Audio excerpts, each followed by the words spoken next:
ಸ್ನೇಹಿತರೆ, ನಾನಿವತ್ತು ನಿಮಗೆ ಎಕ್ಸ್ಪ್ಲೇನ್ ಮಾಡ್ತಿರೋ ಮೂವಿ ಇತ್ತೀಚೆಗೆ ತಾನೇ ಬಿಡುಗಡೆಯಾಗಿರುವ ಜನ್ಮ ನಕ್ಷತ್ರಂ ಎಂಬ ತಮಿಳು ಭಾಷೆಯ ಮಿಸ್ಟರಿ ಹಾಗೂ ಹಾರರ್ ಚಿತ್ರ. ಈ ಮೂವಿಯ ಕಾನ್ಸೆಪ್ಟ್ ಏನಂದ್ರೆ, ಚಿತ್ರದ ಹೀರೋಯಿನ್ ಆಗಿರುವ ರಿಯಾ ಪ್ರೆಗ್ನೆಂಟ್ ಆಗಿರ್ತಾಳೆ. ರಿಯಾಗೆ ಪ್ರತಿದಿನ ರಾತ್ರಿ ಕೆಟ್ಟ ಕನಸುಗಳು ಬೀಳ್ತಿದ್ದು, ಅದರ ಒಳಗಡೆ ಒಬ್ಬಳು ಮಹಿಳೆ ಹಾಗೂ ಅವಳ ಮಗಳ ಪ್ರೇತಾತ್ಮಗಳು ಬಂದು ಈಕೆಯನ್ನ ಕೊಲೆ ಮಾಡೋದಕ್ಕೆ ಪ್ರಯತ್ನ ಪಡ್ತಿರುತ್ತವೆ. ಹೀಗಿರುವಾಗಲೇ ಒಂದು ದಿನ ರಾತ್ರಿ 40 ಕೋಟಿ ರೂಪಾಯಿ ದುಡ್ಡು ಒಂದು ಹಳೆಯ ಬಂಗಲೆಯ ಒಳಗಡೆ ಇದೆ ಅಂತ ಇನ್ಫಾರ್ಮೇಶನ್ ಬಂದು ಅದನ್ನ ತೆಗೆದುಕೊಳ್ಳೋದಕ್ಕೆ ಅಂತ ರಿಯಾ ಅವಳ ಗಂಡ ಹಾಗೂ ಅವನ ಫ್ರೆಂಡ್ಸ್ ಗಳೆಲ್ಲ ಹೋಗಿರ್ತಾರೆ. ಆದ್ರೆ ನಮಗೆ ದುಡ್ಡು ಸಿಗುತ್ತೆ ಅಂತ ಅಲ್ಲಿಗೆ ಹೋಗಿದ್ದ ಇವರೆಲ್ಲರಿಗೆ ಎದುರಾಗುವ ಹಾರರ್ ಇನ್ಸಿಡೆಂಟ್ ಗಳನ್ನ ಹಾಗೂ ಟ್ವಿಸ್ಟ್ ಗಳನ್ನ ನೀವು ಗೆಸ್ ಕೂಡ ಮಾಡೋದಕ್ಕೆ ಸಾಧ್ಯ ಇಲ್ಲ. ಸ್ನೇಹಿತರೆ, ಕತೆ ತುಂಬಾನೇ ಇಂಟ್ರೆಸ್ಟಿಂಗ್ ಹಾಗೂ ಗ್ರಿಪ್ಪಿಂಗ್ ಆಗಿದ್ದು, ಕ್ಲೈಮ್ಯಾಕ್ಸ್ ನಲ್ಲಿ ನೀವ್ಯಾರು ಕೂಡ ಗೆಸ್ ಮಾಡಿರದ ಒಂದು ಶಾಕಿಂಗ್ ಟ್ವಿಸ್ಟ್ ರಿವೀಲ್ ಆಗುತ್ತೆ. ಸೊ ಈ ವಿಡಿಯೋವನ್ನ ಎಲ್ಲೂ ಕೂಡ ಸ್ಕಿಪ್ ಮಾಡದೆ ಕೊನೆಯವರೆಗೂ ನೋಡ್ತಾ ಹೋಗಿ. ಚಿತ್ರದ ಮೊದಲ ಸೀನ್ನಲ್ಲಿ ಒಂದು ಬ್ಯಾಕ್ ಸ್ಟೋರಿಯನ್ನ ತೋರಿಸಲಾಗುತ್ತೆ. ಸಾವಿರಾರು ವರ್ಷಗಳ ಹಿಂದೆ ಮನುಷ್ಯರನ್ನ ಸೃಷ್ಟಿ ಮಾಡುವ ವಿಚಾರದಲ್ಲಿ ದೇವತೆಗಳ ಹಾಗೂ ರಾಕ್ಷಸರ ರಾಜನಾಗಿದ್ದ ಲೂಸಿಫರ್ನ ಮಧ್ಯ ಒಂದು ದೊಡ್ಡ ಯುದ್ಧ ಆಗ್ತಿರುತ್ತೆ. ತುಂಬಾ ಸಮಯದವರೆಗೂ ನಡೆದಿದ್ದ ಯುದ್ಧದಲ್ಲಿ ದೇವತೆಗಳು ಲೂಸಿಫರ್ನನ್ನ ಹಾಗೂ ಅವನ ಜೊತೆ ಇದ್ದ ಬೇರೆ ರಾಕ್ಷಸರನ್ನ ಪಾತಾಳಕ್ಕೆ ತಳ್ಳಿಬಿಡ್ತಾರೆ. ಆದ್ರೆ ಪಾತಾಳ ಲೋಕಕ್ಕೆ ಹೋಗೋದಕ್ಕೂ ಮುಂಚೆ ಲೂಸಿಫರ್ ದೇವತೆಗಳನ್ನ ನೋಡಿ ಹೀಗೆ ಹೇಳ್ತಾನೆ, ಇಂದಲ್ಲ ನಾಳೆ ನನ್ನ ಮಗ ಈ ಭೂಮಿಯ ಮೇಲೆ ಜನ್ಮ ತಾಳಿ ಹುಟ್ಟಿ ಬರ್ತಾನೆ. ಆಗ ನೀವು ಸೃಷ್ಟಿ ಮಾಡಿರುವ ಮನುಷ್ಯರ ಸಂತತಿಯನ್ನ ನಾಶ ಮಾಡಿ ಅವನೇ ಭೂಮಿಯನ್ನ ಆಳ್ತಾನೆ. ಹೀಗೆ ಹೇಳ್ತಾ ಲೂಸಿಫರ್ ಪಾತಾಳಕ್ಕೆ ಹೊರಟು ಹೋಗ್ತಾನೆ. ಹಾಗೂ ಇಲ್ಲಿಗೆ ಸೀನ್ ಕಟ್ಟಾಗಿ ಚಿತ್ರದ ಕತೆ ಪ್ರೆಸೆಂಟ್ ಗೆ ಬರುತ್ತೆ. ಈಗ ಪ್ರೆಸೆಂಟ್ ನಲ್ಲಿ ಚಿತ್ರದ ಹೀರೋಯಿನ್ ಆಗಿರುವ ರಿಯಾ ತನ್ನ ಗಂಡ ಅಜಯ್ನನ್ನ ಹೇಗೆ ಮೀಟ್ ಆದೆ, ನಮ್ಮಿಬ್ಬರ ಲವ್ ಸ್ಟೋರಿ ಹೇಗೆ ಶುರುವಾಯ್ತು ಅಂತ ಡೈರಿಯಲ್ಲಿ ಬರೀತಿರ್ತಾಳೆ. ಆಗ ಜೋರಾಗಿ ಮಳೆ ಬಂದು ಮನೆಯ ಪವರ್ ಕಟ್ ಆಗುತ್ತೆ. ಆಗ ಯಾರೋ ತನ್ನ ಹಿಂದೆ ನಿಂತಿದ್ದಾರೆ ಅಂತ ಫೀಲ್ ಆಗಿ ತಕ್ಷಣ ಹಿಂದಕ್ಕೆ ತಿರುಗಿ ನೋಡಿದಾಗ ಶಾಕಿಂಗ್ಲಿ ಇಬ್ಬರು ತಾಯಿ ಹಾಗೂ ಮಗಳ ಪ್ರೇತಾತ್ಮಗಳು ಪ್ರತ್ಯಕ್ಷ ಆಗಿರುತ್ತವೆ. ಹೆದರಿಕೊಂಡ ರಿಯಾ ತಕ್ಷಣ ತನ್ನ ಪಕ್ಕದಲ್ಲಿದ್ದ ತನ್ನ ಗಂಡ ಅಜಯ್ನನ್ನ ಎಬ್ಬಿಸೋದಕ್ಕೆ ಪ್ರಯತ್ನ ಪಡ್ತಾಳೆ. ಆದ್ರೆ ಎಷ್ಟೇ ಪ್ರಯತ್ನ ಪಟ್ಟರು ಕೂಡ ಅಜಯ್ ಮಾತ್ರ ಎದ್ದೇಳೋದೇ ಇಲ್ಲ. ಆಗ ಚಿಕ್ಕ ಹುಡುಗಿಯ ಪ್ರೇತಾತ್ಮ ರಿಯಾಳನ್ನ ಟಚ್ ಮಾಡ್ತಿದ್ದ ಹಾಗೆ ಈಕೆ ಕೂಡ ಪೊಸೆಸ್ ಆಗಿ ಅವರ ಜೊತೆ ಬಿಲ್ಡಿಂಗ್ ನ ಟೆರೆಸ್ಗೆ ಹೋಗ್ತಾಳೆ. ಆಗ ಆ ತಾಯಿ ಹಾಗೂ ಮಗಳ ಪ್ರೇತಾತ್ಮಗಳು ಬಿಲ್ಡಿಂಗ್ ನಿಂದ ಕೆಳಗಡೆ ಜಂಪ್ ಮಾಡಿ ಬಿಡುತ್ತವೆ. ಅದನ್ನ ನೋಡಿದ ರಿಯಾ ಕೂಡ ಅವರನ್ನೇ ಫಾಲೋ ಮಾಡ್ತಾ ಬಿಲ್ಡಿಂಗ್ ನಿಂದ ಕೆಳಗಡೆ ಜಂಪ್ ಮಾಡ್ತಾಳೆ. ಇಲ್ಲಿಗೆ ಸೀನ್ ಕಟ್ಟಾಗಿ ನಂತರದ ಸೀನ್ನಲ್ಲಿ ನೋಡಿದ್ರೆ ರಿಯಾ ಜೋರಾಗಿ ಕಿರುಚುತ್ತಾ ನಿದ್ದೆಯಿಂದ ಎಚ್ಚರವಾಗ್ತಾಳೆ. ಅಂದ್ರೆ ಇಷ್ಟೊತ್ತು ನಡೆದದ್ದೆಲ್ಲ ಈಕೆಗೆ ಬಿದ್ದಿದ್ದ ಕನಸಾಗಿರುತ್ತೆ. ತನ್ನ ಹೆಂಡತಿ ಜೋರಾಗಿ ಕಿರುಚಿದ್ದನ್ನ ಕೇಳಿಸಿಕೊಂಡ ಅಜಯ್ ತಕ್ಷಣ ಎದ್ದು ಆಕೆಗೆ ಸಮಾಧಾನ ಮಾಡ್ತಾನೆ. ಇವರಿಬ್ಬರ ಮಾತುಗಳಿಂದ ನಮಗೆ ಗೊತ್ತಾಗುತ್ತೇನೆಂದ್ರೆ, ಈಕೆಗೆ ಆಗಾಗ ಆ ತಾಯಿ ಹಾಗೂ ಮಗಳ ಪ್ರೇತಾತ್ಮಗಳು ಕನಸಿನಲ್ಲಿ ಬಂದು ಹೆದರಿಸುತ್ತಿರುತ್ತವೆ. ಇಲ್ಲಿಗೆ ಸೀನ್ ಕಟ್ಟಾಗಿ ಮರುದಿನ ಬೆಳಿಗ್ಗೆ ಅದೇ ಫ್ಲಾಟ್ ನ ಪಕ್ಕದ ರೂಮ್ ನಲ್ಲಿ ವಾಸ ಮಾಡ್ತಿರುವ ವಿನೋದ್ ಹಾಗೂ ಸುಜಿ ಎಂಬ ಮತ್ತಿಬ್ಬರು ಕಪಲ್ಸ್ ಗಳನ್ನ ನೋಡ್ತೀವಿ. ಅಜಯ್ ಹಾಗೂ ವಿನೋದ್ ಚಿಕ್ಕ ವಯಸ್ಸಿನಿಂದಲೇ ಫ್ರೆಂಡ್ಸ್ ಆಗಿದ್ದು ಎಲ್ಲರೂ ಕೂಡ ಅದೇ ಫ್ಲಾಟ್ ನಲ್ಲಿ ಕೋ ಲಿವಿಂಗ್ ನಲ್ಲಿ ವಾಸ ಮಾಡ್ತಿರ್ತಾರೆ. ಅಜಯ್, ಏನಾಯ್ತು ಮತ್ತೆ ನಿನ್ನೆ ರಾತ್ರಿ ನಿನ್ನ ಹೆಂಡತಿ ರಿಯಾಗೆ ಕೆಟ್ಟ ಕನಸು ಬಿದ್ದು ಎಚ್ಚರವಾದ್ಲ ಅಂತ ವಿಚಾರಿಸ್ತಾನೆ. ಹೌದು ವಿನೋದ್, ಪದೇ ಪದೇ ರಿಯಾಗೆ ಆ ರೀತಿ ಕೆಟ್ಟ ಕನಸುಗಳು ಬಿದ್ದು ಆಕೆ ಸರಿಯಾಗಿ ನಿದ್ದೆ ಕೂಡ ಮಾಡೋದಕ್ಕೆ ಸಾಧ್ಯವಾಗ್ತಿಲ್ಲ. ಆದಷ್ಟು ಬೇಗ ಆಕೆಯನ್ನ ಒಬ್ಬರು ಸೈಕಿಯಾಟ್ರಿಸ್ಟ್ ಡಾಕ್ಟರ್ ಬಳಿ ಕರೆದುಕೊಂಡು ಹೋಗ್ತೀನಿ ಅಂತ ಹೇಳ್ತಾನೆ. ಹಾಗೂ ಇಲ್ಲಿಗೆ ಈ ಸೀನ್ ಕೂಡ ಕಟ್ ಆಗುತ್ತೆ. ನಂತರದ ಸೀನ್ ನಲ್ಲಿ ಈಗ ಅಧಿಕಾರದಲ್ಲಿರುವ MLA ಎಲೆಕ್ಷನ್ ಪ್ರೆಸ್ ಮೀಟ್ ಮಾಡ್ತಿರೋದನ್ನ ನೋಡ್ತೀವಿ. ನನ್ನ ಏರಿಯಾದ ಜನಗಳು ನನ್ನನ್ನ ಆಯ್ಕೆ ಮಾಡಿದ್ದಕ್ಕೆ 5 ವರ್ಷ ತುಂಬಾನೇ ಚೆನ್ನಾಗಿ ಆಡಳಿತ ನಡೆಸಿದ್ದೀನಿ. ಜನಗಳು ಮತ್ತೆ ತನ್ನನ್ನ ಮುಂದಿನ ಎಲೆಕ್ಷನ್ ನಲ್ಲಿ ಗೆಲ್ಸಿದ್ರೆ ಏರಿಯಾಗೆ ಬೇಕಾಗಿರುವ ಎಲ್ಲ ಅನುಕೂಲಗಳನ್ನ ಮಾಡಿಕೊಡ್ತೀನಿ ಅಂತ ಸ್ಟೇಟ್ಮೆಂಟ್ ಕೊಡ್ತಾನೆ. ಸ್ನೇಹಿತರೆ, ಈತ ಒಬ್ಬ ಕರಪ್ಟೆಡ್ ಪೊಲಿಟಿಷಿಯನ್ ಆಗಿದ್ದು ತಾನು ಎಲೆಕ್ಷನ್ ನಲ್ಲಿ ಗೆಲ್ಲೋದಕ್ಕೆ ಜನಗಳಿಗೆ ಹೆಂಡ ಸೀರೆ ದುಡ್ಡನ್ನೆಲ್ಲ ಹಂಚ್ತಿರ್ತಾನೆ. ಇವನಿಗೆ ರಾಜೇಶ್ ಎಂಬ ಒಬ್ಬ ವ್ಯಕ್ತಿ ಅಸಿಸ್ಟೆಂಟ್ ಆಗಿ ಕಳೆದ 25 ವರ್ಷಗಳಿಂದ ಕೆಲಸ ಮಾಡ್ತಿರ್ತಾನೆ. ಈ ರಾಜೇಶ್ ನ ನಿಯತ್ತನ್ನ ನೋಡಿ ಬೇರೆ ಪಾರ್ಟಿಯವರು ನಮ್ಮ ಪಾರ್ಟಿಗೆ ಬಂದು ಜಾಯಿನ್ ಆಗುವಂತ ಎಷ್ಟೇ ಆಫರ್ ಮಾಡಿದ್ರು ಕೂಡ ಈತ ಮಾತ್ರ MLA ಅನ್ನ ಬಿಟ್ಟು ಹೋಗಿರೋದಿಲ್ಲ. ಈಗ ಎಲೆಕ್ಷನ್ಗೆ ಇನ್ನೇನೋ 4-5 ದಿನ ಬಾಕಿ ಇದ್ದು ಏರಿಯಾದ ಜನಗಳಿಗೆ ದುಡ್ಡನ್ನ ಹಂಚೋದಕ್ಕೆ ಅಂತ MLA ರಾಜೇಶ್ ನ ಕೈಗೆ 40 ಕೋಟಿ ರೂಪಾಯಿ ದುಡ್ಡನ್ನ ಕೊಟ್ಟಿರ್ತಾನೆ. ಮತ್ತೊಂದು ಕಡೆ ಅಜಯ್, ರಿಯಾ, ವಿನೋದ್, ಸುಜಿ ತಮ್ಮ ಮತ್ತಿಬ್ಬರು ಫ್ರೆಂಡ್ಸ್ ಗಳಾಗಿರುವ ಪ್ರಕಾಶ್ ಹಾಗೂ ಜನ ಜೊತೆ ಒಂದು ರೆಸ್ಟೋರೆಂಟ್ ನಲ್ಲಿ ಕೂತಿರೋದನ್ನ ನೋಡ್ತೀವಿ. ಸ್ನೇಹಿತರೆ, ಈ ಜನ ಬಗ್ಗೆ ಹೇಳೋದಾದ್ರೆ ಈತ ಈ ಹಿಂದೆ ತುಂಬಾನೇ ಶ್ರೀಮಂತನಾಗಿರ್ತಾನೆ.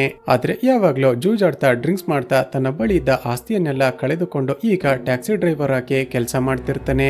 ಇವರೆಲ್ಲ ತುಂಬಾನೇ ಕ್ಲೋಸ್ ಫ್ರೆಂಡ್ಸ್ ಆಗಿದ್ದ ಕಾರಣ ವಿನೋದ್ ಯಾವಾಗ್ಲೂ ಜನಗೆ ರೇಗಿಸ್ತಿರ್ತಾನೆ. ಹೀಗೆ ಇವರೆಲ್ಲ ತಿಂಡಿ ತಿಂತ ಮಾತನಾಡ್ತಿರುವಾಗ ವೇಟರ್ ಬಂದು ಜನನ ಕೈಗೆ ಬಿಲ್ ಅನ್ನ ಕೊಟ್ಟು ಬಿಡ್ತಾನೆ. ಜನ ಬಳಿ ಬಿಲ್ಲನ್ನ ಪೇ ಮಾಡೋದಕ್ಕೆ ದುಡ್ಡಿಲ್ಲದ ಕಾರಣ ಅದನ್ನೇ ನೋಡ್ತಿರ್ತಾನೆ. ಆಗ ವಿನೋದ್ ಮತ್ತೆ ಜನಗೆ ರೇಗಿಸ್ತಾ, ನಿನ್ನ ಬಳಿ ಅಷ್ಟೊಂದು ದುಡ್ಡಿಲ್ಲ ಅಂತ ಗೊತ್ತಿದೆ, ಆ ಬಿಲ್ಲನ್ನ ನನಗೆ ಕೊಡು ಅಂತ ಮತ್ತೆ ರೇಗಿಸ್ತಾನೆ. ಈ ವಿನೋದ್ ಪದೇ ಪದೇ ಎಲ್ಲರ ಮುಂದೆ ತನಗೆ ಅವಮಾನ ಮಾಡ್ತಿರೋದನ್ನ ನೋಡಿದ ಜನಗೆ ತುಂಬಾನೇ ಬೇಜಾರಾಗಿ ತಕ್ಷಣ ಅಲ್ಲಿಂದ ಹೊರಟು ಹೋಗ್ತಾನೆ. ಅಜಯ್ ಹಾಗೂ ಪ್ರಕಾಶ್ ವಿನೋದ್ಗೆ ಆ ಜನನನ್ನ ರೇಗಿಸ್ಬೇಡ ಅಂತ ಹೇಳಿರ್ತಾನೆ. ಆದ್ರೂ ಕೂಡ ವಿನೋದ್ ತಮಾಷೆ ಮಾಡ್ತಾ ರೇಗಿಸ್ತಿರ್ತಾನೆ. ಇಲ್ಲಿಗೆ ಸೀನ್ ಕಟ್ಟಾಗಿ ಮರುದಿನ ಬೆಳಿಗ್ಗೆ ರಾಜೇಶ್ ತನ್ನ ಮಗಳನ್ನ ಸ್ಕೂಲ್ಗೆ ಡ್ರಾಪ್ ಮಾಡೋದಕ್ಕೆ ಅಂತ ತನ್ನ ಬೈಕ್ ನಲ್ಲಿ ಕರೆದುಕೊಂಡು ಹೋಗ್ತಿರ್ತಾನೆ. ಆಗ ರಸ್ತೆಯಲ್ಲಿ ಬಿದ್ದಿದ್ದ ಮಣ್ಣಿನ ಮೇಲೆ ಹೋಗ್ತಿದ್ದ ಹಾಗೇನೆ ಬೈಕ್ ನ ಚಕ್ರ ಸ್ಕಿಡ್ ಆಗಿ ಇಬ್ಬರು ಕೆಳಗಡೆ ಬಿದ್ದು ಬಿಡ್ತಾರೆ. ರಾಜೇಶ್ಗೆ ಸಣ್ಣ ಪುಟ್ಟ ಗಾಯಗಳಾಗಿದ್ರೆ ಇವನ ಮಗಳಿಗೆ ತುಂಬಾನೇ ಗಾಯಗಳಾಗಿರುತ್ತವೆ. ಸೊ ಹೆದರಿಕೊಂಡ ರಾಜೇಶ್ ತಕ್ಷಣವೇ ತನ್ನ ಮಗಳನ್ನ ಕರೆದುಕೊಂಡು ಆಸ್ಪತ್ರೆಗೆ ಓಡಿ ಬರ್ತಾನೆ. ರಾಜೇಶ್ನ ಮಗಳನ್ನ ಚೆಕ್ ಮಾಡಿದ ನಂತರ ಡಾಕ್ಟರ್ ಅವನಿಗೆ ಬೈತಾ ಹೀಗೆ ಹೇಳ್ತಾರೆ, ರಾಜೇಶ್, ನಿನಗೆ ಹಲವಾರು ಬಾರಿ ವಾರ್ನ್ ಮಾಡಿದ್ದೀನಿ, ನಿನ್ನ ಮಗಳನ್ನ ತುಂಬಾನೇ ಹುಷಾರಾಗಿ ನೋಡಿಕೊಳ್ಬೇಕು ಅಂತ. ನಿಮ್ಮ ಮಗಳ ಹಾರ್ಟ್ ನಲ್ಲಿ ಒಂದು ಚಿಕ್ಕ ಹೋಲ್ ಇದೆ ಅಂತ ನಿಮ್ಗೂ ಕೂಡ ಗೊತ್ತಿದೆ ಅಲ್ವಾ? ಆ ಹೋಲ್ ದಿನೇ ದಿನೇ ದೊಡ್ಡದಾಗ್ತಿದ್ದು ಇನ್ನು 10 ದಿನಗಳ ಒಳಗೆ ನಿಮ್ಮ ಮಗಳಿಗೆ ಆಪರೇಷನ್ ಮಾಡ್ಲಿಲ್ಲ ಅಂದ್ರೆ ಆಕೆ ಸತ್ತು ಹೋಗ್ತಾಳೆ. ಈಗಾಗಿರುವ ಆಕ್ಸಿಡೆಂಟ್ ನಿಂದಾಗಿ ನಿಮ್ಮ ಮಗಳ ಹಾರ್ಟ್ಗೆ ಹಾಕಿರುವ ಬ್ಲಡ್ ಸಪ್ಲೈಗೆ ಮತ್ತಷ್ಟು ತೊಂದರೆ ಆಗಿದೆ. ನೀನು ಆದಷ್ಟು ಬೇಗ ಆಪರೇಷನ್ಗೆ 40 ಲಕ್ಷ ರೂಪಾಯಿಗಳನ್ನ ಅಡ್ಜಸ್ಟ್ ಮಾಡು. ನಾನು ಬೇರೆ ಹಾಸ್ಪಿಟಲ್ ಗಳಿಗೆ ಕಾಲ್ ಮಾಡಿ ಯಾರಾದ್ರೂ ಹಾರ್ಟ್ ಅನ್ನ ಡೊನೇಟ್ ಮಾಡುವ ವ್ಯಕ್ತಿಗಳು ಇದ್ದಾರಾ ಅಂತ ಚೆಕ್ ಮಾಡ್ತೀನಿ. ಈಗ ಇದ್ದಕ್ಕಿದ್ದ ಹಾಗೆ 40 ಲಕ್ಷ ರೂಪಾಯಿಗಳನ್ನ ಹೇಗೆ ಅಡ್ಜಸ್ಟ್ ಮಾಡೋದು ಅಂತ ರಾಜೇಶ್ ಹಾಗೂ ಅವನ ಹೆಂಡತಿಗೆ ತುಂಬಾನೇ ಟೆನ್ಷನ್ ಆಗುತ್ತೆ. ಮತ್ತೊಂದು ಕಡೆ ಇಷ್ಟು ದಿನ ಅಸಿಸ್ಟೆಂಟ್ ಡೈರೆಕ್ಟರ್ ಆಗಿ ಕೆಲಸ ಮಾಡಿದ ಅಜಯ್ ತಾನು ಕೂಡ ಡೈರೆಕ್ಟರ್ ಆಗ್ಬೇಕು ಅಂತ ಒಬ್ಬ ಪ್ರೊಡ್ಯೂಸರ್ಗೆ ಕತೆ ಹೇಳೋದಕ್ಕೆ ಅಂತ ಕೇರಳಕ್ಕೆ ಹೋಗಿರ್ತಾನೆ. ಈ ಕಡೆ ಮನೆಯಲ್ಲಿ ಒಬ್ಬಳಿದ್ದ ರಿಯಾ ವಾಶ್ರೂಮ್ಗೆ ಹೋಗಿದ್ದಾಗ ಮತ್ತೆ ಆ ತಾಯಿ ಹಾಗೂ ಮಗಳ ಪ್ರೇತಾತ್ಮಗಳು ಪ್ರತ್ಯಕ್ಷ ಆಗಿ ಈಕೆಯನ್ನ ಹೆದರಿಸುತ್ತವೆ. ಹೆದರಿಕೊಂಡ ರಿಯಾ ಜೋರಾಗಿ ಕಿರುಚುತ್ತಾಳೆ. ನಂತರ ನೋಡಿದ್ರೆ ಇದು ಕೂಡ ಆಕೆಗೆ ಬಿದ್ದಿದ್ದ ಕನಸೇ ಆಗಿರುತ್ತೆ. ಮೊದಲೇ ಹೆದರಿಕೊಳ್ತಿದ್ದ ರಿಯಾ ಓಪನ್ ಆಗಿದ್ದ ರೂಮ್ ನ ಕಿಟಕಿಯನ್ನ ಕ್ಲೋಸ್ ಮಾಡೋದಕ್ಕೆ ಅಂತ ಕಿಟಕಿಯ ಬಳಿಗೆ ಬರ್ತಾಳೆ. ಆಗ ಶಾಕಿಂಗ್ಲಿ ರಕ್ತಸಿಕ್ತವಾಗಿದ್ದ 2 ಕೈಗಳ ಮಾರ್ಕ್ ಕಿಟಕಿಯ ಮೇಲೆ ಮೂಡಿಬಿಡುತ್ತವೆ. ಅದನ್ನ ನೋಡಿ ಮತ್ತಷ್ಟು ಹೆದರಿಕೊಂಡ ರಿಯಾ ಜೋರಾಗಿ ಕಿರುಚಾಡೋದಕ್ಕೆ ಶುರು ಮಾಡ್ತಾಳೆ. ಈಕೆ ಕಿರುಚಾಟ ಕೇಳಿ ತಕ್ಷಣ ಓಡಿ ಬಂದ ವಿನೋದ್ ಹಾಗೂ ಸುಜಿ ಈಕೆಗೆ ಸಮಾಧಾನ ಮಾಡ್ತಾರೆ. ಆದ್ರೆ ಆ ಕಿಟಕಿಯ ಮೇಲೆ ಮೂಡಿರುವ ರಕ್ತಸಿಕ್ತವಾಗಿರುವ ಕೈಗಳ ಮಾರ್ಕ್ ಅನ್ನ ನೋಡಿದ ಮೇಲೆ ಅವರಿಗೂ ಹೆದರಿಕೆ ಆಗೋದಕ್ಕೆ ಶುರುವಾಗುತ್ತೆ. ಆದ್ರೂ ಕೂಡ ವಿನೋದ್ ಹಾಗೂ ಸುಜಿ ಧೈರ್ಯ ಮಾಡಿ ಹೊರಗಡೆ ಬಂದು ಚೆಕ್ ಮಾಡಿದಾಗ ಶಾಕಿಂಗ್ಲಿ ಚಿತ್ರದಲ್ಲಿ ನಾವು ಈ ಹಿಂದೆ ನೋಡಿದ ರಾಜೇಶ್ ರಕ್ತಸಿಕ್ತವಾಗಿ ಬಿದ್ದಿರ್ತಾನೆ. ಅವನ ಪರಿಸ್ಥಿತಿ ನೋಡಿ ಶಾಕ್ ಆದ ವಿನೋದ್, ಅಷ್ಟಕ್ಕೂ ಯಾರ್ ನೀವು ಇಲ್ಲೇನ್ ಮಾಡ್ತಿದ್ದೀರಾ? ನಾನು ತಕ್ಷಣ ಪೊಲೀಸರಿಗೆ ಕಾಲ್ ಮಾಡ್ತೀನಿ ಅಂತ ಹೇಳಿದಾಗ ರಾಜೇಶ್ ಬೇಡ ಅಂತ ತಡಿತಾನೆ. ಸರ್, ಪೊಲೀಸರಿಗೆ ಕಾಲ್ ಮಾಡ್ಬಿಡಿ, ನಾನು ಹೇಳುವ ವಿಷಯವನ್ನ ಸ್ವಲ್ಪ ಕೇಳಿ ಅಂತ ಒಂದು ಫ್ಲಾಶ್ ಬ್ಯಾಕ್ ಹೇಳೋದಕ್ಕೆ ಶುರು ಮಾಡ್ತಾನೆ. ಸ್ನೇಹಿತರೆ, ರಾಜೇಶ್ನ ಮಕ್ಕಳ ಹಾರ್ಟ್ ಆಪರೇಷನ್ಗೆ ಡಾಕ್ಟರ್ಗಳು 40 ಲಕ್ಷ ರೂಪಾಯಿ ದುಡ್ಡು ಬೇಕು ಅಂತ ಹೇಳಿದ್ರಲ್ವಾ? ತಕ್ಷಣ ರಾಜೇಶ್ ತಾನು ಕೆಲಸ ಮಾಡ್ತಿದ್ದ MLA ಬಳಿ ಬಂದು ತನ್ನ ಮಗಳ ಆಪರೇಷನ್ಗೆ 40 ಲಕ್ಷ ರೂಪಾಯಿ ದುಡ್ಡು ಕೊಡಿ ಅಂತ ರಿಕ್ವೆಸ್ಟ್ ಮಾಡಿರ್ತಾನೆ. ಆದ್ರೆ ಎಲೆಕ್ಷನ್ಗೆ ಕೋಟ್ಯಾಂತರ ರೂಪಾಯಿ ಖರ್ಚು ಮಾಡುವ ಆ MLA ರಾಜೇಶ್ಗೆ ಏನ್ ಹೇಳಿರ್ತಾನೆ ಗೊತ್ತಾ? ಏನು, ನಿನ್ನ ಮಗಳ ಆಪರೇಷನ್ಗೆ 40 ಲಕ್ಷ ಖರ್ಚಾಗುತ್ತಾ?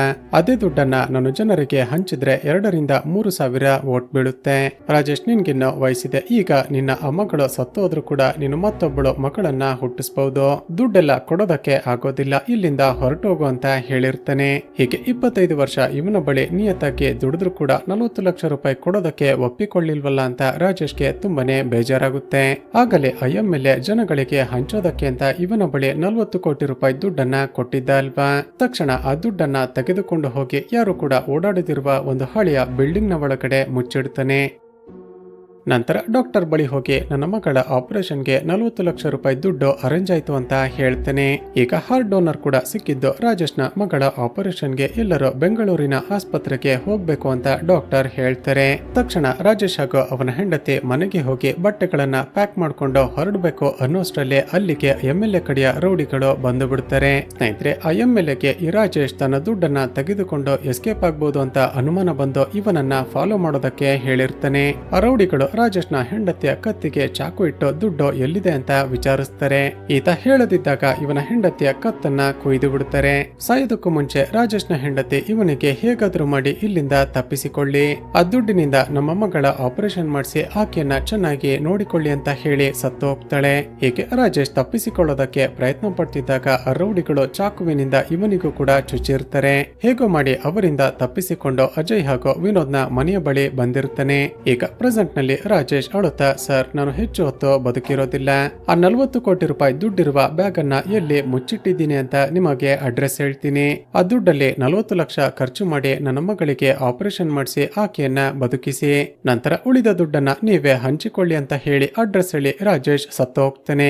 ಈಗ ರಾಜೇಶ್ ನನ್ನ ಹುಡುಕಿಕೊಂಡು MLA ಕಡೆ ಹುಡುಗರು ಬಂದ್ರೆ ಕಷ್ಟ ಅಂತ ತಕ್ಷಣ ಅವನ ಡೆಡ್ ಬಾಡಿಯನ್ನ ಮನೆಯ ಹಿಂದೆ ಮೂವರು ಸೇರಿ ಹೂತು ಹಾಕ್ತಾರೆ.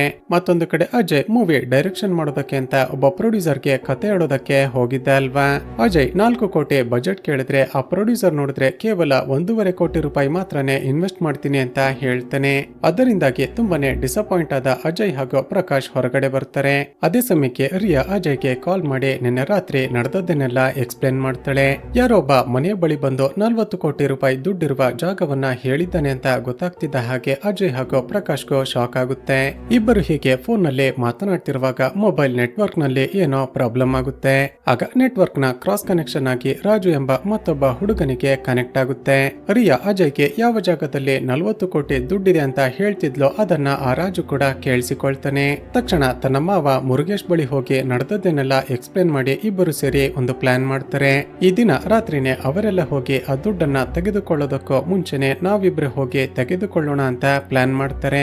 ಈ ಕಡೆ ಅಜಯ್ ಅಷ್ಟು ದೊಡ್ಡ ಬಿಲ್ಡಿಂಗ್ ನಲ್ಲಿ ಬ್ಯಾಗ್ ಅನ್ನ ಹುಡ್ಕೋದು ಕಷ್ಟ ಆಗ್ಬಹುದು ಅಂತ ಪ್ರಕಾಶ್ ಹಾಗೂ ಜನನನ್ನು ಕೂಡ ತನ್ನ ಟೀಮ್ಗೆ ಸೇರಿಸಿಕೊಳ್ತಾನೆ. ತಕ್ಷಣ ಆ ದಿನ ರಾತ್ರಿನೇ ಯಾರಿಗೋ ಗೊತ್ತಾಗದ ಹಾಗೆ 6 ಜನ ತಮ್ಮ ವ್ಯಾನ್ ನಲ್ಲಿ ಆ ಬಿಲ್ಡಿಂಗ್ ಬಳಿಗೆ ಹೋಗ್ತಾರೆ. ಮತ್ತೊಂದು ಕಡೆ ಇವರಿಗಿಂತ ಮುಂಚೆ ಹೋಗಿ ದುಡ್ಡನ್ನ ತೆಗೆದುಕೊಳ್ಬೇಕು ಅಂತ ಪ್ಲಾನ್ ಮಾಡಿದ ಮುರುಗೇಶ್ ಹಾಗೂ ರಾಜು ಇವರು ಬಂದಿರೋದನ್ನ ನೋಡಿ ತಕ್ಷಣ ಬಚ್ಚಿಟ್ಟುಕೊಳ್ತಾರೆ. ಮುರುಗೇಶ್ ತನ್ನ ಜೊತೆ ಒಂದು ಕ್ಯಾಮ್ರಾ ತಂದಿದ್ದು, ಒಂದು ವೇಳೆ ಆ ದುಡ್ಡು ಸಿಗ್ಲಿಲ್ಲ ಅಂದ್ರೆ ದುಡ್ಡನ್ನ ಇವರು ತೆಗೆದುಕೊಳ್ತಿರೋದನ್ನ ವಿಡಿಯೋ ರೆಕಾರ್ಡಿಂಗ್ ಮಾಡಿ ಬ್ಲಾಕ್ ಮೇಲ್ ಮಾಡಿ ದುಡ್ಡನ್ನ ವಸೂಲಿ ಮಾಡಬೇಕು ಅಂತ ಪ್ಲಾನ್ ಮಾಡಿರ್ತಾನೆ. ಈ ಕಡೆ ಅಜಯ್ನ ಟೀಮ್ 3 ಜನಗಳಂತೆ 2 ಟೀಮ್ ಆಗಿ ಆ ಬಿಲ್ಡಿಂಗ್ ನ ಒಳಗಡೆ ದುಡ್ಡಿರುವ ಬ್ಯಾಗ್ ಅನ್ನ ಹುಡುಕೋದಕ್ಕೆ ಶುರು ಮಾಡ್ತಾರೆ. ವಿನೋದ್, ಅಜಯ್ ಹಾಗೂ ರಿಯಾ ಹುಡುಕುತ್ತಾ ಬಿಲ್ಡಿಂಗ್ ನ ಬೇಸ್ಮೆಂಟ್ ಗೆ ಬಂದಾಗ ಅಲ್ಲಿ ಅವರಿಗೆ ವಿಚಿತ್ರವಾದ ಸಿಂಬಲ್ ಗಳು ಕಾಣಿಸುತ್ತವೆ. ಸ್ನೇಹಿತರೆ, ಅವುಗಳನ್ನ ನೋಡ್ತಿದ್ದ ಹಾಗೇನೆ ಗೊತ್ತಾಗುತ್ತೆ ಅವುಗಳನ್ನ ಬ್ಲಾಕ್ ಮ್ಯಾಜಿಕ್ ಮಾಡೋರು ಅಥವಾ ಡಿಮನ್ ಗಳನ್ನ ಪೂಜೆ ಮಾಡುವ ಜನಗಳು ಬರೆಯುವ ಸಿಂಬಲ್ ಗಳು ಅಂತ. ಅದೇ ಸಮಯಕ್ಕೆ ರಿಯಾಗೆ ಅಲ್ಲೂ ಕೂಡ ಆ ಚಿಕ್ಕ ಹುಡುಗಿಯ ಪ್ರೇತಾತ್ಮ ತನ್ನನ್ನ ಫಾಲೋ ಮಾಡ್ತಿದೆ ಅಂತ ಫೀಲ್ ಆಗುತ್ತೆ. ಮತ್ತೊಂದು ಕಡೆ ಜನ ಹಾಗೂ ಸುಜಿ ಬೇರೆ ಜಾಗದಲ್ಲಿ ಚೆಕ್ ಮಾಡ್ತಿದ್ದಾಗ ಇದಕ್ಕಿದ್ದ ಹಾಗೆ ಒಂದು ಪ್ರೇತಾತ್ಮ ಜನ ಮೇಲೆ ಅಟ್ಯಾಕ್ ಮಾಡಿ ಅವನನ್ನ ಎಳೆದುಕೊಂಡು ಹೊರಟೋಗುತ್ತೆ. ಶಬ್ದ ಕೇಳಿ ತಕ್ಷಣ ವಿನೋದ್, ಅಜಯ್ ಹಾಗೂ ರಿಯಾ ಓಡಿ ಬರ್ತಾರೆ. ಎಲ್ಲ ಸೇರಿ ಜನಕ್ಕೆ ಏನಾಯ್ತು ಅಂತ ಚೆಕ್ ಮಾಡ್ತಾರೆ. ಆದ್ರೆ ಎಲ್ಲೂ ಕೂಡ ಅವರಿಗೆ ಜನ ಸಿಗೋದೇ ಇಲ್ಲ. ಆಗ ಹೊರಗಡೆ ಏನೋ ಶಬ್ದ ಆಯ್ತು ಅಂತ ತಕ್ಷಣ ಎಲ್ಲರೂ ಹೊರಗಡೆ ಬಂತು ನೋಡಿದ್ರೆ ಶಾಕಿಂಗ್ಲಿ ಜನನ ಡೆಡ್ ಬಾಡಿ ಬಿದ್ದಿರುತ್ತೆ. ಅವನ ಕಣ್ಣು, ಮೂಗು ಹಾಗೂ ಬಾಯಲ್ಲೆಲ್ಲ ರಕ್ತ ಬಂದು ಆತ ಸತ್ತು ಬಿದ್ದಿರುತ್ತಾನೆ. ಈಗ ಹೆದರಿಕೊಂಡಿದ್ದ ಎಲ್ಲರೂ, ಅಜಯ್, ನಮಗೆ ಆ 40 ಕೋಟಿ ರೂಪಾಯಿ ದುಡ್ಡು ಬೇಡ, ಈ ಬಂಗಲೆಯ ಸಹವಾಸನೂ ಬೇಡ, ಇಲ್ಲಿ ಯಾವುದೋ ಪ್ರೇತಾತ್ಮ ಇದೆ ಅಂತ ಅನ್ನಿಸ್ತಿದೆ, ತಕ್ಷಣ ನಾವೆಲ್ಲರೂ ಇಲ್ಲಿಂದ ಹೊರಟೋಗೋಣ ಅಂತ ಹೇಳ್ತಾರೆ. ಆದ್ರೆ ಅಜಯ್ ಮಾತ್ರ ಎಲ್ಲರಿಗೂ ಧೈರ್ಯ ಹೇಳ್ತಾ, ರಾಜೇಶ್ ನಮ್ಮ ಮಗಳಿಗೆ ಆಪರೇಷನ್ ಮಾಡಿಸೋದಕ್ಕಾದ್ರೂ ಆ ದುಡ್ಡಿನ ಬ್ಯಾಗ್ ಎಲ್ಲಿದೆ ಅಂತ ಪತ್ತೆ ಮಾಡಬೇಕು, ಜೊತೆಗೆ ಅಷ್ಟೊಂದು ದುಡ್ಡು ನಮಗೆ ಸಿಕ್ಕರೆ ಎಲ್ಲರ ಲೈಫ್ ಕೂಡ ಸೆಟಲ್ ಆಗುತ್ತೆ ಅಂತ ಮತ್ತೆ ಎಲ್ಲರನ್ನ ಒಳಗಡೆ ಕರೆದುಕೊಂಡು ಬರ್ತಾನೆ. ಈಗ ಮತ್ತೆ ಎಲ್ಲರೂ ಸಪರೇಟ್ ಆಗಿ ಆ ಬ್ಯಾಗ್ ಅನ್ನ ಹುಡುಕೋದಕ್ಕೆ ಶುರು ಮಾಡ್ತಾರೆ. ಹೀಗೇನೆ ರಿಯಾ ಹುಡುಕ್ತಾ ಒಂದು ರೂಮ್ ನ ಒಳಗಡೆ ಹೋದಾಗ ಅಲ್ಲಿ ಒಂದು ಜೀಸಸ್ ಕ್ರಾಸ್ ಅನ್ನ ಯಾರೋ ಉಲ್ಟಾ ನೇತಾಕಿರ್ತಾರೆ. ಹೆದರಿಕೊಂಡ ರಿಯಾ ಅದನ್ನ ಸರಿ ಮಾಡೋದಕ್ಕೆ ಅಂತ ಹೋಗ್ತಿದ್ದ ಹಾಗೆ ಅವಳ ಸುತ್ತಮುತ್ತ ಹಲವಾರು ಪ್ರೇತಾತ್ಮಗಳು ಕಾಣಿಸುತ್ತವೆ. ಅದೇ ಸಮಯಕ್ಕೆ ಬಿಲ್ಡಿಂಗ್ ನ ಮೇಲ್ಗಡೆ ಚೆಕ್ ಮಾಡೋದಕ್ಕೆ ಅಂತ ಹೋಗಿದ್ದ ಪ್ರಕಾಶ್ ಜೋರಾಗಿ ಕಿರುಚಿಕೊಳ್ತಾನೆ. ತಕ್ಷಣ ವಿನೋದ್ ಅಲ್ಲಿಗೆ ಓಡಿ ಹೋಗಿ ನೋಡಿದ್ರೆ ಶಾಕಿಂಗ್ಲಿ ಪ್ರಕಾಶ್ ಕೂಡ ಸತ್ತು ಬಿದ್ದಿರ್ತಾನೆ. ಶಾಕ್ ಆದ ವಿನೋದ್ ಜೋರಾಗಿ ಕಿರುಚಾಡಿ ಎಲ್ಲರಿಗೂ ಬರೋದಕ್ಕೆ ಹೇಳ್ತಾನೆ. ಹೀಗೆ 40 ಕೋಟಿ ರೂಪಾಯಿ ದುಡ್ಡನ್ನ ಹುಡ್ಕೋಣ ಅಂತ ಬಂದಿದ್ದ 6 ಜನಗಳಲ್ಲಿ ಇಬ್ಬರು ನಿಗೂಢವಾಗಿ ಸತ್ತು ಹೋಗಿರ್ತಾರೆ. ಅಜಯ್ ಇನ್ನು ಕೂಡ ಇಲ್ಲೇ ಇದ್ರೆ ನಾವು ಕೂಡ ಇವರ ರೀತಿನೇ ನಿಗೂಢವಾಗಿ ಸತ್ತು ಹೋಗ್ತೀವಿ, ತಕ್ಷಣ ಇಲ್ಲಿಂದ ಹೊರಟೋಗೋಣ ಅಂತ ಎಲ್ಲರೂ ಅಜಯ್ನನ್ನ ಕರೆದುಕೊಂಡು ಕೆಳಗಡೆ ಬರ್ತಾರೆ. ಇನ್ನೇನು ಬಿಲ್ಡಿಂಗ್ ನಿಂದ ಹೊರಗಡೆ ಹೋಗ್ಬೇಕು ಅನ್ನೋಷ್ಟರಲ್ಲಿ ಶಾಕಿಂಗ್ಲಿ ಮುರುಗೇಶ್ನ ಡೆಡ್ ಬಾಡಿ ಕೂಡ ಅಲ್ಲೇ ಬಿದ್ದಿರುತ್ತೆ. ಅಷ್ಟಕ್ಕೂ ಈತ ಯಾರೋ, ಇವನ ಡೆಡ್ ಬಾಡಿ ಹೇಗೆ ಇಲ್ಲಿಗೆ ಬಂತು ಅಂತ ಎಲ್ಲರಿಗೂ ಮತ್ತಷ್ಟು ತಲೆ ಕೆಡುತ್ತೆ. ಹೀಗೆ ಎಲ್ಲರೂ ಅವನ ಡೆಡ್ ಬಾಡಿಯನ್ನ ನೋಡ್ತಿರುವಾಗ ಶಾಕಿಂಗ್ಲಿ ಸೂಜಿಯ ಮೇಲೆ ಇದ್ದಕ್ಕಿದ್ದ ಹಾಗೆ ಯಾರೋ ಅಟ್ಯಾಕ್ ಮಾಡಿ ಕ್ಷಣ ಮಾತ್ರದಲ್ಲೇ ಎಳೆದುಕೊಂಡು ಹೊರಟು ಹೋಗ್ತಾರೆ. ಸ್ನೇಹಿತರೆ, ಈಗ ರಿವೀಲ್ ಆಗುವ ಒಂದು ಶಾಕಿಂಗ್ ಟ್ವಿಸ್ಟ್ ಏನ್ ಗೊತ್ತಾ? ಸುಜಿಯನ್ನ ಎಳೆದುಕೊಂಡು ಹೋಗಿ ಕೊಲೆ ಮಾಡಿದ್ದು ಬೇರೆ ಯಾರು ಅಲ್ಲ, ಇವರೆಲ್ಲ ಸತ್ತು ಹೋಗಿದ್ದಾನೆ ಅಂದುಕೊಂಡಿರುವ ಆ ಜನ. ಇವರೆಲ್ಲ ಸುಜಿಯ ಡೆಡ್ ಬಾಡಿಯನ್ನ ನೋಡಿ ಅಳ್ತಿದ್ರೆ ದೂರದಲ್ಲಿ ಜನ ಇವರು ಅಳ್ತಿರೋದನ್ನ ನೋಡಿ ನಗ್ತಿರ್ತಾನೆ. ಸ್ನೇಹಿತರೆ, ಈಗ ಗೊತ್ತಾಗುವ ಮತ್ತೊಂದು ವಿಷಯವೇನಂದ್ರೆ ಆ ಮುರುಗೇಶ್ನನ್ನ ಇವನೇ ಕೊಲೆ ಮಾಡಿದ್ದು ರಾಜುನನ್ನ ಒಂದು ಜಾಗದಲ್ಲಿ ಕಟ್ಟಿ ಹಾಕಿರ್ತಾನೆ. ಅಷ್ಟಕ್ಕೂ ಈತ ಯಾಕೆ ಆ ರೀತಿ ಕೊಲೆಗಳನ್ನ ಮಾಡ್ತಿದ್ದಾನೆ ಅಂತ ರಾಜುಗೆ ಎಕ್ಸ್ಪ್ಲೇನ್ ಮಾಡ್ತಾನೆ. ಸ್ನೇಹಿತರೆ, ಈ ಜನ ಬಳಿ ಸಾಕಷ್ಟು ದುಡ್ಡಿದ್ದಾಗ ಈ ಹಿಂದೆ ಇವನ ಫ್ರೆಂಡ್ಸ್ ಗಳು ಇವನಿಗೆ ತುಂಬಾನೇ ಬೆಲೆ ಕೊಡ್ತಿರ್ತಾರೆ. ಆದ್ರೆ ಇವನ ಬಳಿ ದುಡ್ಡಿಲ್ಲ ಅಂತ ಗೊತ್ತಾಗ್ತಿದ್ದ ಹಾಗೆ ಎಲ್ಲರೂ ಇವನನ್ನ ತುಂಬಾನೇ ಕೀಳಾಗಿ ನೋಡ್ತಿರ್ತಾರೆ. ಅದರಲ್ಲೂ ಲಾಸ್ಟ್ ಟೈಮ್ ವಿನೋದ್ ಇವನಿಗೆ ರೆಸ್ಟೋರೆಂಟ್ ನಲ್ಲಿ ಮಾಡಿದ್ದ ಇನ್ಸಲ್ಟ್ ನಿಂದಾಗಿ ಜನಗೆ ತುಂಬಾನೇ ಹರ್ಟ್ ಆಗಿರುತ್ತೆ. ದಿನೇ ದಿನೇ ಈ ಜನಗೆ ಒಂದು ರೀತಿ ಡಿಪ್ರೆಷನ್ ಶುರುವಾಗಿ ತನಗೆ ಯಾರ್ಯಾರು ಅವಮಾನ ಮಾಡ್ತಾರೋ ಅವರನ್ನೆಲ್ಲ ಕೊಲೆ ಮಾಡಬೇಕು ಅಂತ ಡಿಸೈಡ್ ಮಾಡ್ತಾನೆ. ಹೀಗಿರುವಾಗ್ಲೇ ಅಜಯ್ ಇವನಿಗೆ ಕಾಲ್ ಮಾಡಿ ದುಡ್ಡಿರುವ ಜಾಗವನ್ನ ಹೇಳಿ ಅಲ್ಲಿಗೆ ಹೋಗಿ ಬ್ಯಾಗ್ ಅನ್ನ ತೆಗೆದುಕೊಳ್ಳೋದಕ್ಕೆ ಹೆಲ್ಪ್ ಮಾಡುವಂತ ಕೇಳಿರ್ತಾನೆ. ಸೊ ಇದೇ ಸರಿಯಾದ ಸಮಯ. ಆ ಬಿಲ್ಡಿಂಗ್ ನ ಒಳಗಡೆ ಯಾವುದೋ ಪ್ರೇತಾತ್ಮ ಇದೆ ಅಂತ ಎಲ್ಲರನ್ನ ನಂಬಿಸಿ ಕೊಲೆ ಮಾಡ್ಬೇಕು ಅಂತ ಪ್ಲಾನ್ ಮಾಡಿರ್ತಾನೆ. ಸೊ ಪ್ಲಾನ್ ಪ್ರಕಾರ ಮೊದಲಿಗೆ ತಾನು ಸಾಯೋ ರೀತಿ ನಾಟಕ ಮಾಡಿ ನಂತರ ಪ್ರಕಾಶ್ನನ್ನ ಹಾಗೂ ಸುಜಿಯನ್ನ ಕೊಲೆ ಮಾಡಿರ್ತಾನೆ. ಈಗ ರಾಜು ಹೇಗೋ ಮಾಡಿ ತನಗೆ ಕಟ್ಟಿದ್ದ ಹಗ್ಗವನ್ನ ಬಿಚ್ಚಿಕೊಂಡು ಅಲ್ಲಿಂದ ಓಡೋದಕ್ಕೆ ಶುರು ಮಾಡ್ತಾನೆ. ಈ ಕಡೆ ಅಜಯ್, ವಿನೋದ್ ಹಾಗೂ ರಿಯಾ ಕಾರ್ ನಲ್ಲಿ ಹೋಗ್ತಿರುವಾಗ ವಿನೋದ್ಗೆ ಒಂದು ವಿಷಯ ಫ್ಲಾಶ್ ಆಗುತ್ತೆ. ಅದೇನಂದ್ರೆ ಆ ಬಿಲ್ಡಿಂಗ್ ಗೆ ಹೋಗ್ತಿರುವಾಗ ದಾರಿ ಮಧ್ಯದಲ್ಲಿ ಜನ ಕಾರನ್ನ ಸ್ಟಾಪ್ ಮಾಡಿ ಒಂದು ಸಿಗರೆಟ್ ಪ್ಯಾಕೆಟ್ ಅನ್ನ ಪರ್ಚೇಸ್ ಮಾಡಿರ್ತಾನೆ. ಇವರ ಗ್ರೂಪ್ ಅಲ್ಲಿ ಕೇವಲ ಜನ ಮಾತ್ರನೇ ಸ್ಮೋಕ್ ಮಾಡ್ತಿರ್ತಾನೆ. ತಕ್ಷಣ ಕಾರನ್ನ ಸ್ಟಾಪ್ ಮಾಡಿ ಅಜಯ್ ಹಾಗೂ ರಿಯಾಗೆ ಒಂದು ಟ್ವಿಸ್ಟ್ ಅನ್ನ ರಿವೀಲ್ ಮಾಡ್ತಾನೆ. ಅಜಯ್, ಒಂದು ವೇಳೆ ಆ ಬಿಲ್ಡಿಂಗ್ ನ ಒಳಗಡೆ ನಿಜವಾಗಿಯೂ ಭೂತನೋ ಪ್ರೇತನೋ ಇದ್ರೆ ಅದು ಸಿಗರೆಟ್ ಸೇದೋದಕ್ಕೆ ಸಾಧ್ಯನಾ? ಯಾಕಂದ್ರೆ ಸುಜಿಯ ಡೆಡ್ ಬಾಡಿಯನ್ನ ನಾವು ನೋಡ್ತಿದ್ದಾಗ ಸುತ್ತಮುತ್ತ ಸಿಗರೆಟ್ ನ ಸ್ಮೆಲ್ ಬರ್ತಿರೋದನ್ನ ನಾನು ಅಬ್ಸರ್ವ್ ಮಾಡಿದ್ದೆ.